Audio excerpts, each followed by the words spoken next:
দেখেছে নিজের থেকেও শক্তিশালী এক বুদ্ধিমত্তা তৈরির কল্প কাহিনীতে দেখেছি রোবটের দুনিয়া সুপার কম্পিউটারের ভবিষ্যৎ যেখানে মেশিন মানুষকে ছাড়িয়ে যায়। কিন্তু এখন আর এসব শুধু সিনেমার গল্প নয়, বাস্তবেই প্রযুক্তি এমন এক পথে হাঁটছে যেখানে আজকের এআই রূপ নিয়েছে এজিআইতে। সেখান থেকে জন্ম নিতে পারে এমন এক সুপার ইন্টেলিজেন্স যার ক্ষমতা মানুষের মস্তিষ্ককেও ছাড়িয়ে যাবে। প্রশ্ন হলো, এ পথ আশীর্বাদ বয়ে আনবে নাকি অজানা বিপদের দরজা খুলে দেবে?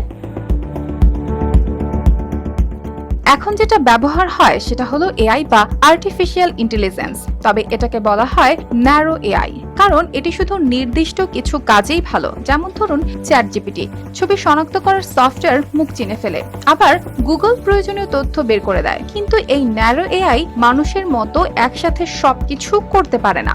এরপর আসবে AGI, artificial general intelligence. Sunbit সব দিবে সামাল। সানবিট ম্যাজিক প্রেস ডিশওয়াশিং এর মাথা ঘোরানো সলিউশন। এই এজিআই হবে অনেকটা মানুষের মতো। যেভাবে আমরা একই সাথে পড়াশোনা, রান্না, গান শোনা, এমনকি সমস্যার সমাধান করি, এজিআইও তেমন ভাবেই নানা বিষয়ে চিন্তা করতে ও শেখার ক্ষমতা রাখবে। সহজ কথায় এটি হবে সর্বজনীন বুদ্ধিমত্তা। কিন্তু এখানেই শেষ নয়, এজিআই থেকে আরো এক ধাপ এগিয়ে আসতে পারে সুপার ইন্টেলিজেন্স। এটি আসলে সবচেয়ে আলোচিত অংশ, কারণ সুপার ইন্টেলিজেন্স শুধু মানুষের মতো নয়, বরং মানুষের চেয়েও বহু গুণে এগিয়ে যাবে।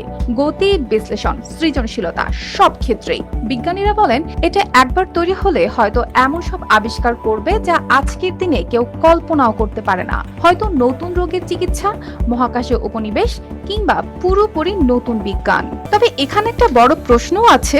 সমর্থকরা বলেন সুপার ইন্টেলিজেন্স হলে তা দূর করবে দারিদ্র্য, সারাবে রোগ, বাঁচাবে পরিবেশ। কিন্তু সমালোচকরা সতর্ক করে বলেন যদি একবার নিয়ন্ত্রণ হারিয়ে ফেলে তবে মানুষই পড়তে পারে বড় বিপদের মুখে।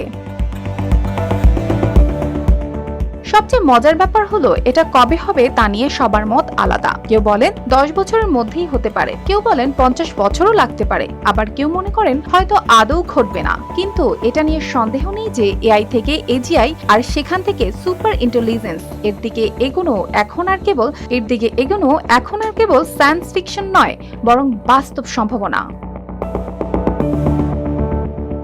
অর্পিতা জাহান, RTV।